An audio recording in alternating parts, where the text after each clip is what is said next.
ఈశ్వర స్వరూపమైన సభకి నమస్కారం.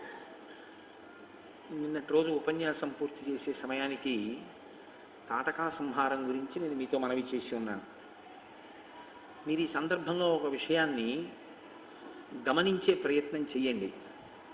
తాటక తండ్రి చాలా సదాచారం కలిగినటువంటి వాడు. ఆయన ఏమి దుర్మార్గుడు కాదు, దుర్బుద్ధి కాడు, చక్కటి ఆచారనిష్ట కలిగినటువంటి వాడు అని వాల్మీకి మహర్షి చెప్పారు. అందుకే శ్రీరామాయణాన్ని చదివేటప్పుడు, శ్రీరామాయణాన్ని వినేటప్పుడు చాలా జాగ్రత్తగా పరిశీలన చేయవలసి ఉంటుంది. ఆయన ఎందు దోషం ఏమైనా ఉందా? దోషం ఏం లేదు. దశరథ మహారాజు గారు పుత్రులు లేకపోతే ఎలా పుత్రకామేష్టి అశ్వమేధం చేశాడో అలా ఆయన కూడా చతుర్ముఖ బ్రహ్మగారి గురించి తపస్సు చేశారు. తపస్సు చేసి ఆయన వలన ఒక కుమార్తెని పొందాడు. చిత్రంగా ఆమె విశేషమైనటువంటి బలసంపత్తి కలిగినటువంటి కుమార్తెగా పరిణమించింది. ఆమెని ఒక యోగ్యుడైన వ్యక్తిని చూసి వివాహం చేశాడు. ఏమి అక్కడ వరకు దోషం ఏముంది? ఏమి దోషం లేదు.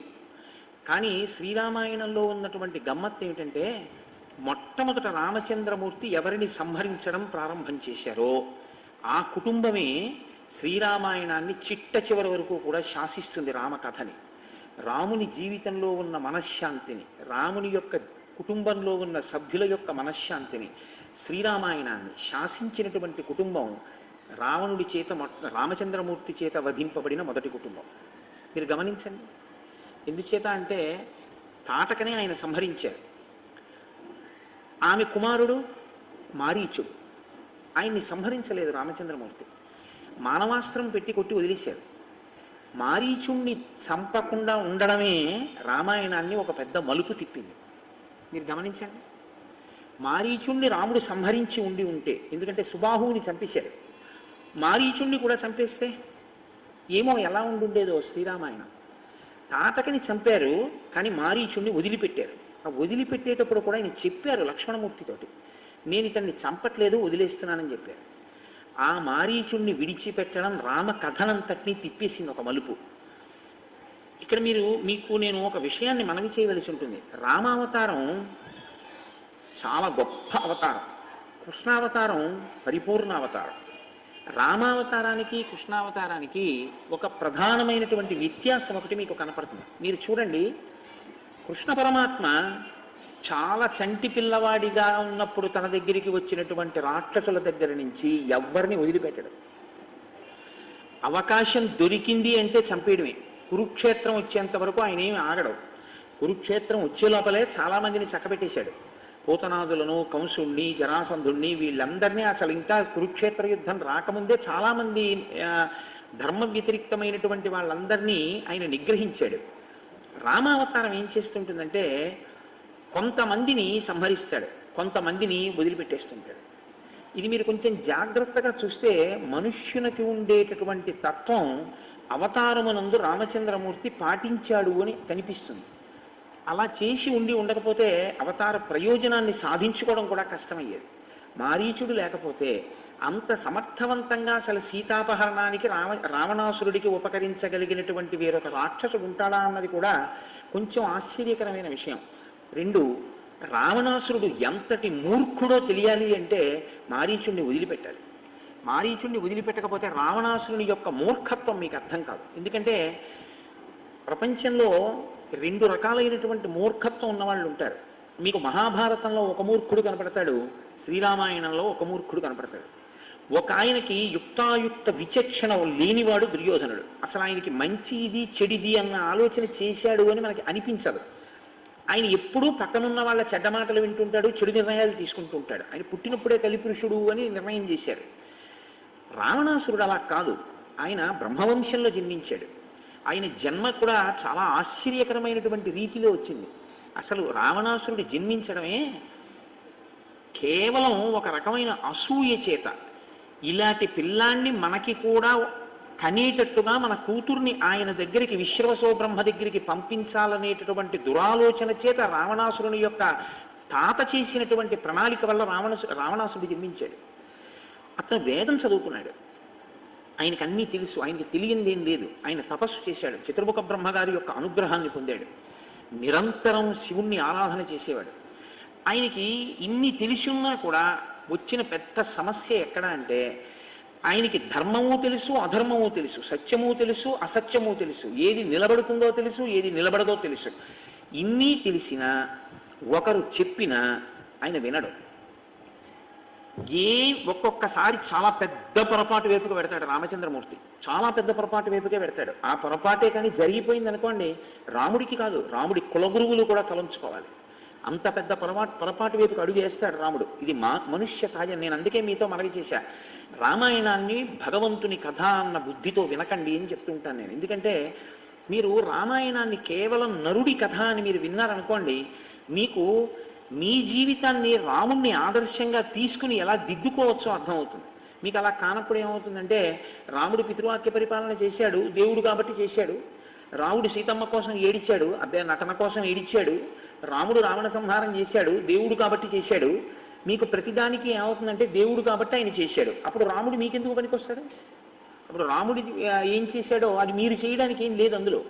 అలా కాదు, రాముడి కథ నరుడి కథ అని మీరు వింటే రావణాసురుడికి ఉన్నటువంటి దోషం ఏదో, రామచంద్రమూర్తికి ఉన్నటువంటి సుగుణం ఏదో మీకు బాగా అర్థమవుతుంది. ఎంత చిన్నవాడు చెప్పనివ్వండి, దానిలో ఉన్నటువంటి యోగ్యతని విచారణ చేస్తాడు రాముడు. విచారణ చేయడం అంటే ఎలా ఉంటుందో తెలుసా అండి? తన బుద్ధికి నచ్చడం అన్నది కాదు రాముడికి. తనకెవరో ఏదో ఒకటి చెప్పారు, అది తనకి అనుకూలంగా ఉంది, అది చేయడానికి బాగుంది, ప్రయోజనం ఇచ్చేస్తుంది. ఇంకొకరు చెప్పారు, అది తక్షణ ప్రయోజనం ఇవ్వదు, చాలా కాలం పడుతుంది, ఏదో శాస్త్రాన్ని పాటించమంటున్నాడు.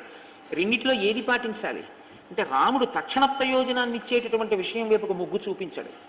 ఆయన శాస్త్రోక్తమైన వాక్కు ఏది చూస్తాడు, ఏది శాస్త్రం చెప్పింది, ఏది ఋషి చెప్పాడు, దాని వైపుకి మొగ్గుతాడు. అది చాలా గొప్ప గుణం జీవితంలో. మీరు గమనిస్తుంటారు, మీరు చూడండి, లోకంలో మీతో అనేక మంది సమన్వయం అవుతుంటారు. సాధారణంగా ఏం చేస్తారంటే, మిమ్మల్ని ఒక సలహా అడుగుతారు, మీరు ఒక సలహా చెప్తారు, వాళ్ళు ఏదో చెయ్యాలనుకుంటారు, వాళ్ళు అలాగే చేస్తారు, వాళ్ళు మీ మాట ఏం పాటించరు. ఇది ఎక్కడి నుంచి వస్తుందంటే, ఈ గుణం ఇది రావణ బుద్ధి, అది మంచి బుద్ధి కాదు, అలా ఉండకూడదు. మీరు ఒక నిర్ణయం చేసుకునే ముందు పెద్దలైనటువంటి వారు శాస్త్రోక్తమైన వాక్కు చెప్తే మీరు వెంటనే అటువైపుకు మొగ్గి, నా అదృష్టం, చాలా మంచి మాట విన్నాను, చాలా శాస్త్రీయమైన పలుకు పలికారైనా, కాబట్టి నేను అలా చేస్తానని చెప్పి మీరు అన్న సంకల్పాన్ని విడిచిపెట్టగలిగి ఉండాలి. ఈ బుద్ధి మీకు ఎక్కడి నుంచి వస్తుందంటే, మీరు రామాయణంలో రామచంద్రమూర్తిని బాగా గమనిస్తే మీరు తెలుసుకోగలుగుతారు. అందుకే ఒక యక్ష కుటుంబం అన్నది, యక్షిణీ కుటుంబం తాటకి, కానీ ఆవిడ ఎంత ఆశ్చర్యకరమైనటువంటి పాత్ర పోషించిందంటే శ్రీరామాయణంలో, ఆశ్చర్యకరమైనటువంటిది, ఇంకంతకన్నా ఇంకొక మాట అనడానికి వీల్లేదు. మొట్టమొదట రాముడు సంహరించినటువంటిది తాటకని. ఆవిడ జీవితం ఏమైపోయిందంటే, తన భర్త మరణించడానికి కారణం ఏది విచారణ చెయ్యలేకపోయింది. అగస్త్యుడు నా భర్తని ఎందుకు చంపాడు అన్నది ఆలోచించి ఉంటే ఆమె బలం ఏమో ఎందుకు ఉపయోగపడి ఉండేదో. ఆ ఆలోచన ఒక్కటి రాలేదు. రాకపోవడం ఆవిడ బలం దేనికి పనికి వచ్చిందో తెలుసా అండి? అగస్త్యుణ్ణి ఏమీ చెయ్యలేను అని తెలుసుకుంది. కోపం శేషేన పూరయేత్తని ఆర్యోక్తి. అత్త మీద కోపం దుట్ట మీద చూపించాడంటారు చూసారా? అలా అగస్త్యుణ్ణి ఏమీ చెయ్యలేక అగస్త్యుడు తిరిగిన ప్రాంతం మీద పగపట్టింది. ఏమైనా అర్థం ఉందా? దానివల్ల ఏమైనా ఆ సంబంధం ఉందా? ఇప్పుడు ఇంకెంత తీవ్రమైన స్థితిని పొందిందంటే నరభక్షకిగా మారింది. ఇప్పుడు నరభక్షకిగా మారి రామచంద్రమూర్తి చేతిలో మరణించింది. అక్కడితో పోయిందా? తన కొడుకు రాక్షసుడయ్యాడు, మారీచుడు. అందుకని దేవతలు సంతోషించారు అని ఒక మాట చెప్తే మీరు కేవలం దేవతలు సంతోషించారు అని చదివేకండి. శ్రీరామాయణంలో మీరు కొన్నింటిని జాగ్రత్తగా గమనించవలసి ఉంటుంది. రామాయణం చదివేటప్పుడు ఒక విషయం జరుగుతుంటే దేవదుందుబులు మోగాయి, పుష్పవృష్టి కురిసింది అంటారు మహర్షి. మీరు ఆగాలక, ఆగి ఒకసారి ఆలోచన చెయ్యాలి, ఈ సన్నివేశంలో అలా ఎందుకు జరిగింది, దేవతలు ఎందుకు సంతోషించారు. దేవతలు ఎప్పుడూ కూడా ధర్మం గెలవాలని కోరుకునేటటువంటి వాళ్ళు. అంటే ఇక్కడ ఏదో గొప్ప విషయం జరుగుతోందన్నమాట. విశ్వామిత్రుడితో రాముడు కలిస్తే పుష్పవృష్టి కురిసింది అంటే విశ్వామిత్రుడితో రాముడు కలవడం అన్నది శ్రీరామాయణంలో చాలా పెద్ద మలుపు. మీరు ఆ కోణంలో రామాయణాన్ని ఒకసారి చూడవలసి ఉంటుంది. అప్పుడు ఒక్కొక్కసారి శ్రీరామాయణం అంతా ఉంటుందండి, ఇది యుద్ధకాండలో అసలు మరీ విశేషంగా ఉంటుంది. ఒక్కొక్కసారి బయలుదేరితే పరాగముతో కూడిన గాలి వీచింది అంటారు మహర్షి, అంటే దుమ్ముతో గాలి రేగింది అంటారు. నక్కల నోట్లోంచి అగ్నిహోత్రం పడింది అంటారు. ఒక్కొక్కసారి ప్రకృతి పులకించింది అంటారు. ఒక్కొక్కసారి ప్రకృతి శోషించింది అంటారు. ఇవి వ్యక్తులలో ఉండేటటువంటి హృదయ స్పందనలకు ప్రకృతి ప్రతిస్పందిస్తూ ఉంటుంది. అది వ్యక్తిత్వం మీద ఆధారపడి ఉంటుంది. తాను 10 మందికి పనికొచ్చేవాడై తన మనసుని అలా సంస్కరించుకోగలిగితే ఖచ్చితంగా ఈశ్వరుడు ప్రకృతి సంతోషిస్తాయి. మీరు అలా సంస్కరించుకోలేకపోతే అత్యంత ప్రమాదకరమైన ధోరణికి వెళుతుంది. తపస్సు మంచిదా, తపస్సు చెడ్డదా అని నేను మిమ్మల్ని ఒక ప్రశ్న వేసాను అనుకోండి, వెంటనే ఏం చెప్తారంటే తపస్సు మంచిది అంటారు. నేనంటాను తపస్సు మంచిది అని చెప్పద్దు, దేని కొరకు తపస్సుని వాడుతున్నావన్నది నిర్ణయించుకో అని చెప్తాను. మీరు రామాయణం మీకు బాగా అర్థమైతే మీకు ఈ ప్రశ్న ఇది మీకు బాగా అలవాటు అవుతుంది. పూజ చేస్తున్నాడు గొప్ప అని అడిగారు అనుకోండి, పూజ చేస్తున్నాడు గొప్ప కాదు, పూజ వలన మనసు ఎంత సంస్కరించుకుంటున్నాడో చూడండి అని చెప్తాను. ఎందుకు చెప్తానంటే ఈ మాట సుందరకాండలో దీని మీద శ్లోకాలు ఉన్నాయి. నియుజ్యమానాస్సు గజాస్వహస్త సకేశరాశ్చొత్పల పత్రహస్త బభూవ దేవీ చ కృతా సుహస్త లక్ష్మీస్తదా పద్మిని పద్మహస్త అంటారు మహర్షి. ప్రతిరోజు పూజ చేస్తాడు రావణుడు లక్ష్మీదేవికి. సీతమ్మని కామదృష్టితో చూస్తాడు. ఏమిటి దానివల్ల సంతోషం? నీవు ఏ ఉపాసన చేస్తున్నావో ఆ ఉపాసన అనేటటువంటిది ఎప్పుడూ కూడా ముందుకి నడుస్తూ ఉండాలి. ఈ నడవడం అన్నది ఎలా ఉండాలో తెలుసా అండి? పూజామందిరంలో కూర్చోవడం థర్మామీటర్ తాలూకా ఆ ఉష్ణోగ్రతని చెప్పేటటువంటి చిన్న నాడి ఉంటుంది, ఆ ముందు పొటమరించేటటువంటిది. దాన్ని మీరు ఇలా చేత్తో పట్టుకున్నారనుకోండి, మీ శరీరంలో ఉష్ణోగ్రత ఎంత ఉందో అంతవరకు అందులో ఉన్న పాదరస మట్టం ముందుకెడుతూనే ఉంటుంది. మీ పూజామందిర ప్రవేశం మీరు రాత్రి పడుకునేంత వరకు మీలో ఉపాసనను అలా నడిపిస్తూ ఉండాలి తప్ప పూజామందిర ప్రవేశం దేని కొరకు అంటే కేవలం 1 గంట సేపు ఏదో భగవంతుడికి అగరత్తులు చూపించడానికి, దీపం చూపించడానికి, 23 గంటలు పాపకర్మ చేయడానికి పనికొచ్చింది అనుకోండి. మీరు చేసే ఈ గంట పూజ మిమ్మల్ని రక్షించలేదు. బాగా జ్ఞాపకం పెట్టుకోండి. మీరు ఏం చేస్తున్నారంటే సంభారములను వాడుతున్నారంతే. నేను ఏమని చెప్పవలసి ఉంటుందంటే దాని గురించి మీరు కొన్ని సంభారములను వినిమయం చేస్తున్నారు తప్పించి మీ మనసు మీద దాని ప్రభావం ఏమీ లేదు. మీ మనస్సు ఏమీ మారలేదు, అది సంస్కరింపబడలేదు. మనసు సంస్కరింపబడనంత కాలం మీరు తపస్సు చెయ్యండి, పూజ చెయ్యండి, పునస్కారం చెయ్యండి, సత్కారాలు చేయండి, సన్మానాలు చెయ్యండి, ఏది చెయ్యండి, నిరర్థకం. మీకు అందుకే శ్రీరామాయణంలో తపస్సు చేసేవాళ్ళు కనపడతారు, తపస్సు చెయ్యని వాళ్ళు కనపడతారు. రాముడు తపస్సు చేశాడు అని శ్రీరామాయణంలో ఎక్కడా లేదు. ఆయన వెళ్ళిపోయి ఎక్కడ అరణ్యంలో ముక్కు మూసుకొని ఇన్నాళ్ళు తపస్సు చేశాడు, దేవతలు ప్రత్యక్షమయ్యారని లేదు. తపస్సు చేశాడు రావణాసురుడు. రావణాసురుడు చేశాడు, కుంభకర్ణుడు చేశాడు, విభీషణుడు చేశాడు, ముగ్గురు చేశారు. నేను ఉత్తరాఖండం నుంచి ప్రస్తావన చేస్తున్నాను. బ్రహ్మగారు ప్రత్యక్షం అయ్యారు. నీకేం కావాలని అడిగాడు రావణాసురుణ్ణి. నాకు చావు ఉండకూడదన్నారు. కుదరదన్నారు. కుదరదు, చచ్చిపోవలసిందే. చచ్చిపోవడం అంటే ఏంటి? శరీరం పడిపోతుంది, అది తప్పదు ఎవరికైనా. ఇంకో విషయం అడిగన్నాడు. అయితే నాకు వీళ్ళ వల్ల మరణం ఉండకూడదన్నారు. తథాస్తు. విభీషణుడు అడిగాడు, నాకు నా బుద్ధి ఎప్పుడు ధర్మమునందు ఉండేటట్టుగా అనుగ్రహించని అడిగాడు. ఇది కోరుకోవలసింది. ఏదైనా ఉంటే వడపోసి మీరు చూస్తే అక్కడ దొరుకుతుంది సారాంశం. ఆయన అన్నాడు, నాకు ఎప్పుడూ నా బుద్ధి ధర్మము వైపుకి నిలబడాలి, అలా అనుగ్రహించన్నాడు. ఆయన అన్నాడు, నువ్వు చిరంజీవివి, నువ్వు ఎప్పటికీ బ్రతికే ఉంటావు అన్నాడు. అడిగిన వాడికి ఇవ్వలేదు, అడగని వాడికి ఇచ్చాడు. ఏమిటిది? ఇది శ్రీరామాయణం అంటే. మిమ్మల్ని చిరంజీవిని ఏది చేస్తుందంటే మీ ధర్మమే మిమ్మల్ని చిరంజీవిని చేస్తుంది. మీ వంశాన్ని ఆచంద్రతానార్కం నిలబెడుతుంది. అదొక్కటి విడిచిపెట్టి ఇంకా ఎన్ని పట్టుకున్నా అవి మిమ్మల్ని రక్షించేవి కావు. రావణుడు ఎన్ని పట్టుకోలేదు, ఏవి రక్షించేవి రావణుడు పడకుండా. విభీషణుడు అన్నీ వదిలిపెట్టి, అన్నయ్య తప్పట్లేదు వదిలేస్తున్నాను అని అన్నయ్యని వదిలిపెట్టి లంకా సామ్రాజ్యాన్ని విడిచిపెట్టి ధర్మాన్ని పట్టుకున్నాడు, రాముణ్ణి కాదు. మీరు బాగా గుర్తుపెట్టుకోండి. విభీషణుడు పట్టుకున్నది ధర్మాన్ని. మరి రాముడిని ఎందుకు పట్టుకున్నాడు? రామో విగ్రహవాన్ ధర్మ కనుక పట్టుకున్నాడు. ధర్మమే రాముడు కనుక పట్టుకున్నాడు. రాముడు ధర్మం కాకపోతే విభీషణుడు రాముడిని పట్టుకోడు. ఇప్పుడు విభీషణుడు ఏమయ్యాడు? అప్పుడు కాదు, ఇప్పటికీ లంకకి రాజుగానే ఉన్నాడు, కాంచన లంకకి. ఇది మీరు శ్రీరామాయణం వలన తెలుసుకోవలసినటువంటి సత్యం తప్ప ఎప్పుడో తాటకా సంహారం అయిపోయింది. ఎందుకు శ్రీరామాయణం నేను చెప్పడం, ఎందుకు మీరు వినడం, ఏమిటి దానివల్ల ప్రయోజనం ఏమిటి అంటే, శ్రీరామాయణం మనుష్య జాతి ఉన్నంతకాలం చెప్పాలి అని బ్రహ్మగారు ఎందుకన్నారంటే, మనిషిని మనిషిగా ఉంచగలిగినటువంటి కావ్యం శ్రీరామాయణం. మీరు ఏది సంస్కరించుకోవాలో శ్రీరామాయణం నేర్పుతుంది. ఎంత తపస్సున్నా, ఎంత బలం ఉన్నా మనసుని సంస్కరించుకోలేకపోతే తాటక ఏం సాధించింది, మారీచుడు ఏం సాధించాడు? ఇప్పుడు ఇటువంటి తాటకా సంహారం జరిగితే ఆశ్చర్యం ఏమిటంటే దేవతలు సంతోషించారు. దేవతలు చాలా సంతోషిస్తే దేనికి సంతోషించాలి?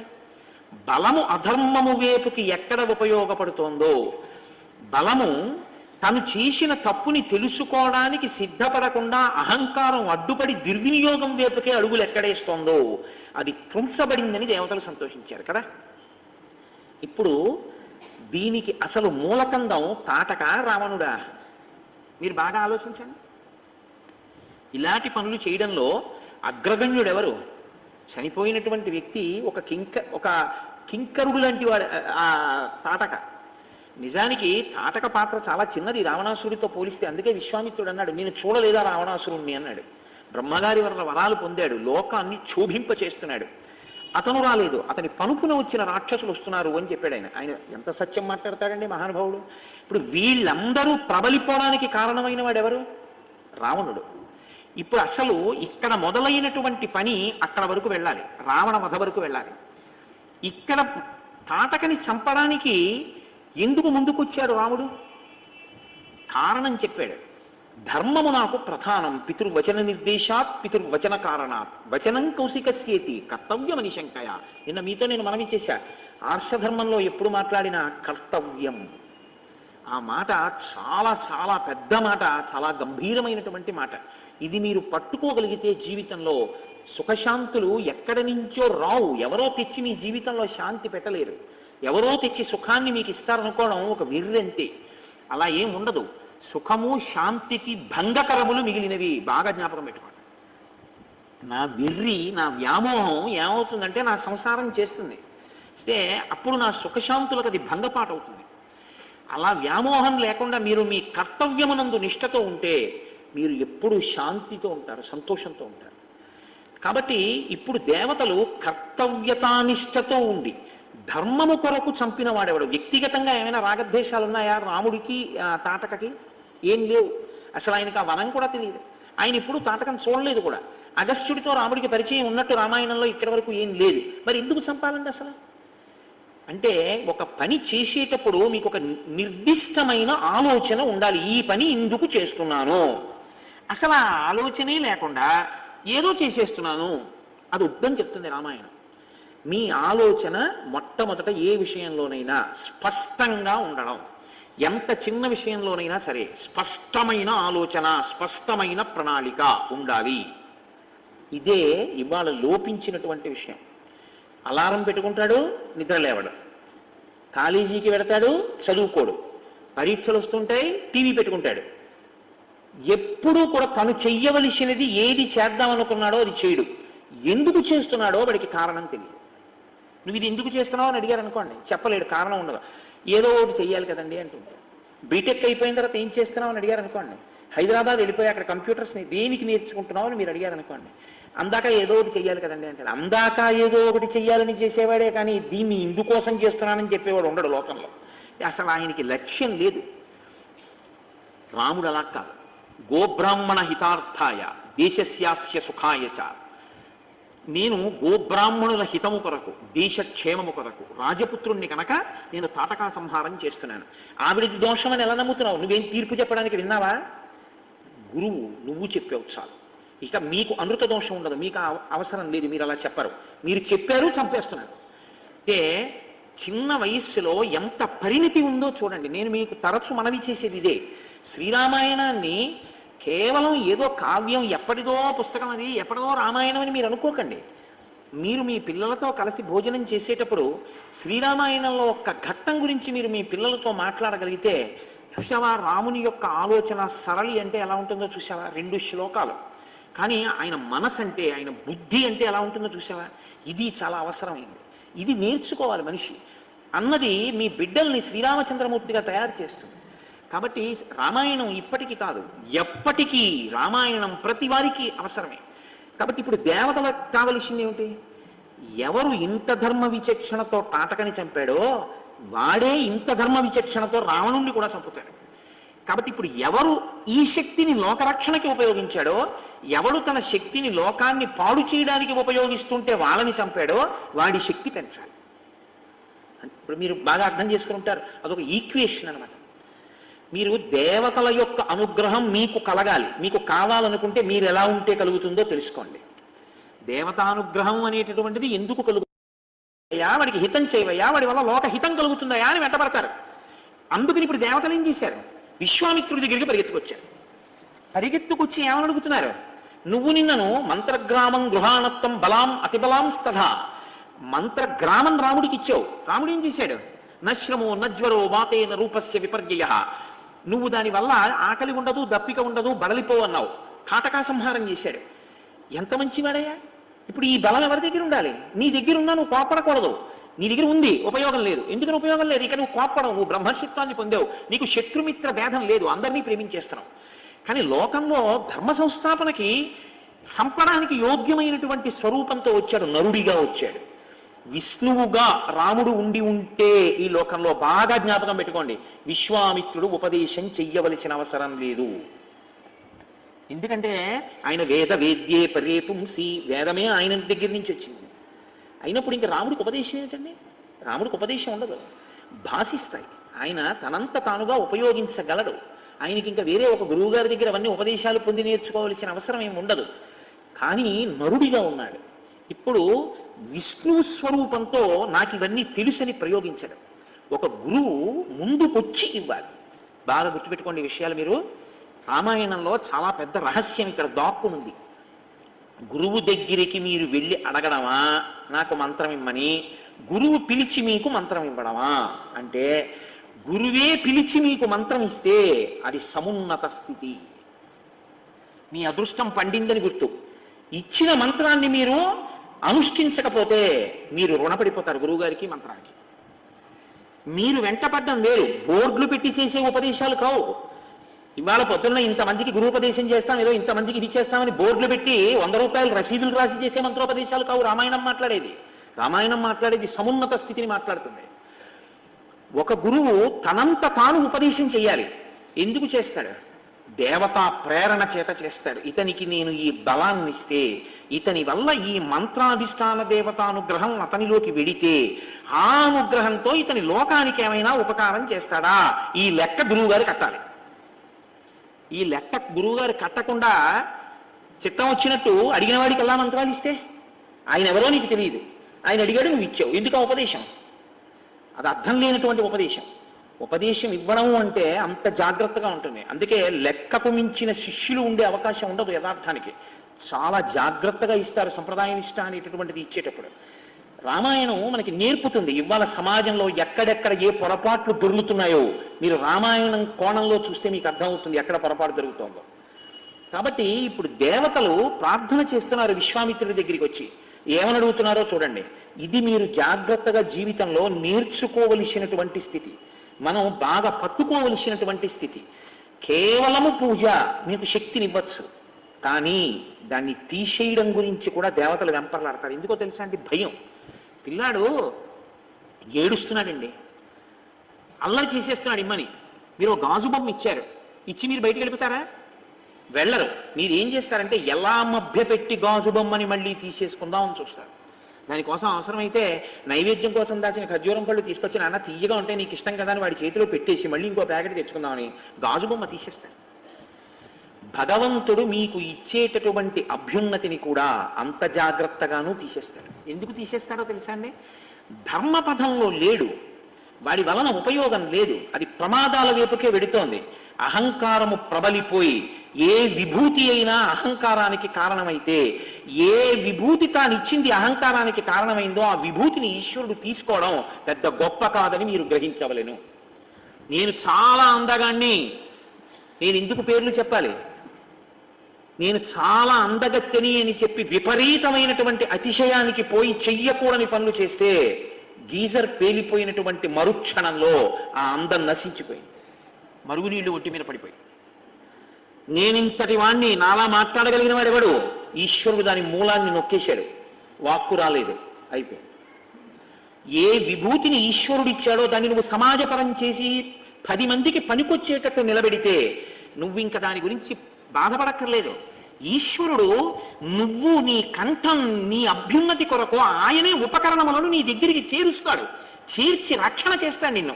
ఎందుకు రక్షిస్తాడంటే అమ్మో వీడిని నేను చూసుకోవాలి, వాడు నా కొరకు రక్షింపగలయువాడు అన్నాడు భాగవతంలో ఆయన. నా కొరకు నేను రక్షించుకోవాలి వాడిని. వాడికి ఆ తాపత్రయం లేదు, వాడు అలా అంకితం చేసుకుంటూ వెళ్ళిపోతాడు. అందుకని వాడిని నేను పొదిగి పట్టుకుంటానంటే, ఇది లేదు, నేను ఇచ్చింది ఎంత తొందరగా తీసేద్దామని చూస్తాడు. ఎందుకంటే వీడు పాడు చేసేస్తున్నాడు దాన్ని. ఇంతే తేడా రాముడికి రావణుడికి. రాముడు వెడుతుంటే బ్రహ్మగారు వానరుల్ని సృష్టించాడు దేవతల యొక్క అంశాలతో. రావణుడు వస్తుంటే ఒక్కొక్కరిని తీసేస్తున్నాడు తాటకాదుల్ని.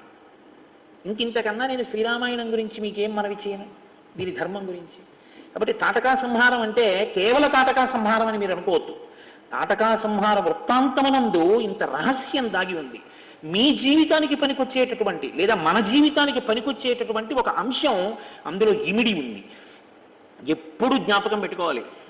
మీరు ఏదో ఒక విభూతి చేత గౌరవింపబడుతుంటారు. 10 మంది నాకు నమస్కారం చేశారనుకోండి, నేను ఇలా వస్తుంటే కారు దిగి 100 మంది వచ్చి నా కాళ్ళకి నమస్కారం చేశారనుకోండి, ఇక నేను నా కాళ్ళ వంక చూసుకుని ఆహా పాదములారా ఎంతమంది చేత నమస్కరింపబడుతున్నారే, శారదకి నాకు ఏమిటి తేడా, ఆవిడికి నమస్కారం చేస్తారు నాకు నమస్కారం చేస్తారు అని నేను విర్రవీగాను అనుకోండి, ఈశ్వరుడు ఓహో ఇన్ని నమస్కారాలు నీకే పెడుతున్నారు అనుకుంటున్నావు అన్నమాట అని ఆయన ఏ విభూతి నాకు ఉండడం వల్ల నమస్కరిస్తున్నారో ఆ విభూతిని తీసేయడం కూడా ఆయనకు వచ్చు. ఎవడు నీకు నమస్కారం చేసేవాడు? ఏది నీ కుటుంబం గురించి నీ గురించి చెప్పు ఉపన్యాసం 5 ఉంటారేమో ఇందులో. రాముడి గురించి చెప్తున్నావు కాబట్టి వింటున్నారు, నువ్వు రామకథ చెప్తున్నావు కాబట్టి నీకు నమస్కారం చేస్తున్నారు. రామ నీ నామం చెప్తే నీ కథ 2 గంటలు చెప్తే ఇంతమంది నమస్కారమా, ఇంతమంది కూర్చుని ఉండమా? తండ్రి జన్మజన్మలకి ఈ సౌభాగ్యాన్ని నాకు మిగల్చు, ఇంకింతకన్నా నాకేం కావాలి తండ్రి, బతికున్నన్నాళ్ళు నా ఊపిరి నిన్ను స్తోత్రం చేస్తే చాలు, అంతకన్నా నాకేం వద్దని నువ్వు అడగగలిగితే ఈ పూజనీయత 10 రెట్లు అవుతుంది. అది అనుషంగికం. దాని గురించి నువ్వు వెంపర్లాడక్కర్లేదు, అది వస్తుంది. అది దాని గురించి నువ్వు వెంపర్లాడడం మొదలెడితే అసలుది పోతుంది. ఇదే దేవతానుగ్రహం అంటే. ఇది మీరు పట్టుకోవలసి ఉంటుంది బాగా రామాయణంలోంచి. కాబట్టి ఇప్పుడు దేవతలు వచ్చి విశ్వామిత్రుడిని అడిగారు ఏమని, ప్రజాపతిర్భృశాశ్వస్య పుత్రాన్ సత్యపరాక్రమాన్ తపోబలభృతాన్ బ్రహ్మన్ రఘవాయ నివేదయ పాత్రభూతశ్చతే బ్రహ్మన్ తవానుగమనేధృతః కర్తవ్యం చ మహత్కర్మ సురాణాం రాజసూనునా. ఎంత గొప్ప మాటలు అన్నారండి. చూసారా శ్లోకంలో కర్తవ్యం ఎప్పుడూ ఆ మాటే ఉంటుంది. ఓ బ్రహ్మన్, ఓ విశ్వామిత్ర మహర్షి, నీకు భృషాశ్వు తనకి కలిగినటువంటి కుమారులు అస్త్రస్వరూపమైనటువంటి వాళ్ళు, అస్త్రములన్నిటినీ కూడా నీకు ఇచ్చేశాడు, నీ దగ్గర ఉన్నాయి అస్త్రాలు. రాముడు అస్త్ర సంపద లేనివాడు, పిల్లవాడు, ఇంకా ఏమీ తెలియదు. నువ్వు ఇచ్చిన అస్త్రాలు కొద్దున్నాయి, వాటితో ఏం చేశాడు? తాటకా సంహారం చేసి లోకాన్ని కాపాడాడు. ఇప్పుడు ఆ అస్త్రాలు మిగిలినవి నీ దగ్గర ఉండడం కన్నా నువ్వు వాటిని రామపరం చేసేసి రాముడికి ఇచ్చేసి, రాముడు నిన్ను అనువర్తించేవాడు. ఇది పట్టుకోండి బాగా, ఈ మాట పట్టుకోండి. పాత్రభూతశ్చతే బ్రహ్మన్, ఏ మాట చెప్తున్నారో చూడండి. అతను పాత్రత కలిగినటువంటి వాడు, ఇవ్వడానికి యోగ్యమైనటువంటి వాడు. ఎందుచేత? అతను స్థిర సంకల్పంతో నీకు శుశ్రూష చేస్తున్నాడు. ఇవాళ వచ్చిందని, ఇవాళ ఇచ్చావని దానితో ఒక పని చేస్తే దానివల్ల 10 మంది పొగిడితే ఈ పొగట్టలంతటికీ నాగపతనమే అండవు. ఈ గొప్పతనం ఎందుకు చంపాను? విశ్వామిత్రుడు చెప్పాడు కనుక. చంపడానికి ఉపకరణం ఏది? విశ్వామిత్రుడు ఇచ్చాడు కనుక. కాబట్టి గౌరవం ఎవరిది? విశ్వామిత్రుడిది. విశ్వామిత్రుడు ఇవ్వకపోతే నా బతుకేమయ్యేది? కాబట్టి నేను ఎవరి కింకరుణ్ణి అని ఇంకా ఇంకా ఇంకా ఇంకా వంగి నమస్కారం చేస్తాడు. వాడికా ఇవ్వవలసింది? పనికి మాలిన వాడికా? పనికి మాలిన వాడికి ఇచ్చి ఎంత బాధపడుతున్నావో చూసావుగా. అది తీసేయడానికి ఈయన వెళ్ళాలి. అందుకని ఈయనకి ఇచ్చేసేయి నీ దగ్గర ఉన్న అస్త్రాలన్నీ. ఇప్పుడు మీరు పట్టుకున్నారా? దేవతలు ఎవరికి శక్తినిమ్మని ప్రార్థన చేస్తారో. నేను రామాయణ కోణంలో చూస్తే నాకు చాలా ఆశ్చర్యంగా ఉంటుంటుంది. నేను ఒకప్పుడు పుష్కరాలకు వెడితే ఒక ఆయనను 4 కొడుకులు వాదన చేసుకుంటున్నారు. నేను అనుకున్నాను ఏదో దెబ్బలాడుతున్నారులా ఉంది పాపం పెద్ద ఆయన్ని, ఇదేమిటి ఇలా దెబ్బలాడుతున్నారు పుష్కరాలకు వచ్చి అనుకున్నాను. తీరా దగ్గరికి వెళ్ళి చూస్తే 4 కొడుకులు కలిసి నాన్నగారిని నిర్బంధిస్తున్నారు. నాన్నగారండి, మేము చిన్న పిల్లలుగా ఉన్నప్పుడు మీరు ఒక ప్రాథమిక పాఠశాలలో ఉపాధ్యాయుడిగా పనిచేస్తూ మీరు ఇంత గౌరవంతో బతకండని మాకు ప్రతిరోజు సంధ్యావందనం చేస్తే తప్ప పాలు తాగనిచ్చేవారు కాదు. అంత భక్తితో బతకడం, అంత కర్తవ్యతానిష్టతో బతకడం మీరు మాకు నేర్పారు. మేము 4 పెద్దవాళ్ళం అయిపోయాం. 4 ఎంత పెద్దవాళ్ళు అయ్యారు? నేను తర్వాత వాళ్ళని పలకరిస్తే ఒక ఆయన ఐఏఎస్, ఒక ఆయన ఐపీఎస్, ఒక ఆయన పెద్ద డాక్టరు, ఒక ఆయన ఒక పెద్ద ఇంజనీరు. 4 కొడుకులు, 4 కోడళ్ళు మామగారిని అత్తగారిని ప్రాధేయపడుతున్నారు. ఏమనంటే పెద్దవాణ్ణి కాబట్టి నాది అధికారం, నాన్నగారు మీ పాదాలు ప్రతిరోజు రాత్రి వచ్చేటటువంటి సౌభాగ్యం నాకు తీసేయద్దు, నా దగ్గరే ఉండండి. తమ్ముళ్ళు ముగ్గురు, మరదలు, నా మిగిలినటువంటి పిల్లలు ఎన్ని మాటలైనా రానివ్వండి, నాకు సంతోషమేగా మీ గురించి వస్తే, మీరు మాత్రం అందరి దగ్గర అన్న మాట అనద్దు, నా దగ్గరే ఉండాలి నాన్నగారండి, నాకున్న ఈ అదృష్టాన్ని తీసేయద్దు. అంటే తండ్రి అంటున్నాడు, మనకి ఊళ్ళో ఉన్న పెంకుటిల్లు ఎందుకు రాదు, అమ్మేసి మీ నలుగురికి ఇస్తానంటున్నాడు. పెద్దవాడిని అయిపోయాను. వాళ్ళు అన్నారు, పెంకుటిల్లు అమ్మేసేయండి, ఇంకొద్దు. కానీ పెంకుటిల్లు అమ్మేసేస్తాను అన్న ఆలోచనతో పాటు మేము ఒకటి చెప్తాం, మనకు అక్కడే ఓ చిన్న స్థలం ఉంది, మీరు ఆ అమ్మితే వచ్చిన డబ్బుతో పెద్ద శివలింగం మీకు ఇష్టమైంది పట్టుకురండి, మిగిలిన డబ్బంతా నాన్నగారండి సంపాదించాం కాబట్టి మేమిస్తాం, మీదే, మీరు పెట్టిన భిక్ష ఈ శక్తి, శివాలయం కడతాం, అమ్మ మీరు కలిపి శివలింగం ప్రతిష్ఠ చేయండి. ఇంత కష్టపడి మీరు మమ్మల్ని పెంచి పెద్ద చేసి ఈ స్థితికి తెచ్చినందుకు మన వంశంలో పుట్టిన వాళ్ళందరూ మా తాతగారు మా ముత్తాతగారు కట్టిన గుడి అని అక్కడికి వెళ్ళాలి తప్ప నాన్నగారు ఆ డబ్బులు పంచద్దు నాన్నగారు, గుడి కట్టండి అని అడుగుతున్నారు. నేను మురిసిపోయిన ఆ కుటుంబాన్ని చూసి, మీరు ఏ విత్తనాలు చల్లుతారో ఆ పంటలే మీకు పండుతాయి కదా, మీరు బిడ్డలకి ఏ సంస్కారం నేర్పుతారో కర్తవ్యం, అలా అవ్వకపోతేనండి వదిలిపెట్టేయండి, మీ కర్తవ్యం మీరు పూర్తి చేశారు, అదే మనకి ఫలితాన్ని ఇస్తుంది. కాబట్టి రాముడికి అస్త్రాలి, రాముడు రావణ సంహారం చేస్తాడు, రావణ సంహారం చేస్తారన్న మాట చెప్పారనుకోండి, అది విశ్వామిత్రుడిని కించపరచడం. అంటే ఎవరిని సంహరించాలో దానికి ఏమి ఇవ్వాలో నాకు తెలియదా అని అడుగుతాడు. ఇప్పుడు ఏమని అడగాలి? ఫలానా పనికి నువ్వు ఇయ్యని అడగకూడదు, మా పని కోసం నువ్వు ఇయ్యని అడగాలి. ఏమిటి మా పని అంటే, వాళ్ళు అంటున్నారు కర్తవ్యంచ మహత్కర్మ, చెయ్యవలసిన పెద్ద పని ఉంటుంది, ఎవరి కోసం? మా కోసం. అది రావణుడు చచ్చిపోతే ఎవరికండి సంతోషం? దేవతలకి. అందుకని విశ్వామిత్ర మహర్షి, నీకందరూ ఒకటే, మాకు సంతోషం, చెయ్యవలసిన పెద్ద పని కోసం రాముడికి ఈ అస్త్ర సంపద అంతటినీ కూడా ధారపోసేసి చాలా సంతోషించాడు. తప్పకుండా చేస్తాను. అయిపోయింది, దేవతలు వెళ్ళిపోయారు. రాముడికి లక్ష్మణుడికి కనపడాలా ఇవన్నీ చెప్పడానికి? కనపడక్కర్లేదు. మీ గురించి దేవతలు ఒక గురువు మనసులో ప్రచోదనం చేసేటప్పుడు మీకు కనపడగల అక్కర్లేదు. మీ కర్తవ్యంలో మీ ఆలోచనలో శుద్ధి ఉంటే దేవతలు గురువు గారిని ప్రచోదనం చేస్తారు. కాబట్టి ఇప్పుడు విశ్వామిత్రుడు అంగీకరించాడు. ఆ రోజు రాత్రి పూర్తయింది, మరునాడు ఉదయం నిద్రలేచారు, చెయ్యవలసినటువంటి నిత్యకర్మ పూర్తి చేసుకున్నారు. రాముణ్ణి పిలిచాడు, కూర్చో రామా, నీకు నేను ఇవాళ దివ్యమైనటువంటి అస్త్రములు, ఈ లోకంలో ఎవరికీ తెలియనన్ని అస్త్ర సంపద నీకు నేను ఉపదేశం చెయ్యాలనుకుంటున్నాను, స్వీకరించి ఒక్కొక్క మంత్రం ఇస్తున్నానన్నాడు. అవి మంత్రములకు కట్టుబడి ఉంటాయి. అస్త్రము అంటే దానికి ఏం రూపం ఏం ఉండదు. అది మీరు ఒక గడ్డి పరకని తీసుకొని మీరు శౌచంతో ఉండి అభిమంత్రించారనుకోండి ఆ మంత్రాన్ని, ఆ దేవతాశక్తి ఆ గడ్డి పరకని పట్టుకుని ఎదుటివాడి మీదకి వెళ్ళి పడి చంపేస్తుంది అంతే. అది మంత్రముల చేత లొంగి ఉంటాయి ఆ శక్తులు, వాటిని అస్త్రములు అంటారు. శస్త్రములు అంటే పైకి కనపడతాయి, కత్తి, గుణపం, గొడవలు ఇలాంటివి. కాబట్టి ఇప్పుడు ఒక్కొక్క మంత్రాన్ని ఉపదేశం చేసేస్తున్నాడు. దానివల్ల రాముడికి ఎన్ని వస్తున్నాయి శక్తులు అంటే, దండచక్రము, ధర్మచక్రము, కాలచక్రము, విష్ణు చక్రము, ఇంద్రాస్త్రము, వజ్రాస్త్రము, మహాశూలము, బ్రహ్మశిరోనామకాస్త్రము, ఐషీకాస్త్రము, బ్రహ్మాస్త్రము, వీటితో పాటుగా మోదకి, శిఖరి అనేటటువంటి 2 గొప్ప గదలు, ధర్మపాశము, కాలపాశము, వరుణపాశము, వరుణాస్త్రము, శుష్కము, ఆర్ద్రము అనేటటువంటి 2 పిడుగులు, పైనకాస్త్రము, నారాయణాస్త్రము, శిఖరము, ఆగ్నేయాస్త్రము, వాయవ్యాస్త్రము, హయశిరస్సు, క్రౌంచాస్త్రము, విష్ణుశక్తి, శివశక్తి, కంకాళము, ముసలము, కాపాలము, కంకణము, వీటితో పాటు నందనం అనేటటువంటి ఖడ్గము, మోహనాస్త్రము, ఆ తర్వాత ఐనాస్త్రము, సౌరాస్త్రము, వర్షణము, శోషణము, సంతాపము, విలాపము, ఇవి కాకుండా ఇంకా మదనము, తామసము, సౌమనము, సంవర్తము, మౌసలము, మాయాధరము, అలాగే తేజప్రభ, శిశిరము, దారుణాస్త్రము, సుదారుణాస్త్రము, సీతేషువు మొదలైనటువంటి అనేకమైన అస్త్రములు సంకల్పించి విడిచినంత మాత్రం చేత కొన్ని లక్షల మందిని తెగటార్చగలిగినటువంటి మంత్రశక్తుల్ని ధారపోసేశాడు. బాగా గుర్తుపెట్టుకోండి, ఏమిచ్చాడని ధారపోశాడు. రాముడు ఏమన్నా 16 రూపాయలు తాంబూలంలో పెట్టించాడండి? ఇవ్వగలిగిన ప్రజ్ఞ ఉన్నవాడు దేనికి ఇస్తాడంటే వినయానికి ఇస్తాడు. రెండో కోణం నేను మాట్లాడు. కాబట్టి ఎక్కడ ప్రజ్ఞ ఉంటుందో అది ఎక్కడ మళ్ళీ ప్రవాహాన్ని పొందుతుందంటే పల్లం ఉన్న చోటుకే ప్రవహిస్తుంది. ఎక్కడ వినయం ఉందో, ఎక్కడ అధికారం ఉందో అక్కడికే పంపుతారు దాన్ని. అంతేకాని ఏదో ఒకటి ఎవరికి వాళ్ళకి ఇచ్చేద్దామని చెప్పి ఇవ్వడాలు ఏమి ఉండవు. అలాగా దానికి సభలు పెట్టి టీవీలో యాడ్లు ఇచ్చి చేసేటటువంటివి కావు అవి. అవి నిజంగా గురువుగారు సంతోషంతో ఇచ్చేవి వేరుగా ఉంటాయి. కాబట్టి ఇటువంటి అస్త్ర సంపద అంతటినీ కూడా రామచంద్రమూర్తికి ధారపోసి ఎన్నో అస్త్రములను ప్రయోగించడం, ఉపసంహరించడం రెండిటినీ నేర్పాడు. ఇప్పుడు ఈ అస్త్రాలకి సంబంధించినటువంటి మంత్రముల యొక్క అధిష్టాన దేవతలు రాముడికి వశవర్తులై చుట్టూ వచ్చి నించుని నమస్కారం చేశారు. రామ, మీ ఆజ్ఞ, ఏం చేయమంటావని అడిగారు. మరి వెంటనే లొంగినప్పుడు అడగాలి కదండి, ఏం చేయమంటారండి అని అడగాలి కదా. ఏం చేయమంటావని అడిగారు. ఇక్కడ మీరు బాగా గమనించాలి. ఇన్ని రాగానే చాపల్యం ఉంటే ఒకటి సరదాగా ప్రయోగించి చూద్దాం ఎలా ఉంటుందోను అని చెప్పి ఏదో ఒకటి గుర్తు తెచ్చుకుని అలా వాడి మీద వేస్తే బాగుంటుందేమో అని చెప్పి ఓసారి వెళ్ళి అలా దాన్ని చంపిరా అని ఏ దర్భపల్లో వేశాడు అనుకోండి, వెంటనే విశ్వామిత్రుడు ఏం చేసినట్టంటే అపాత్రదానం చేసినట్టు.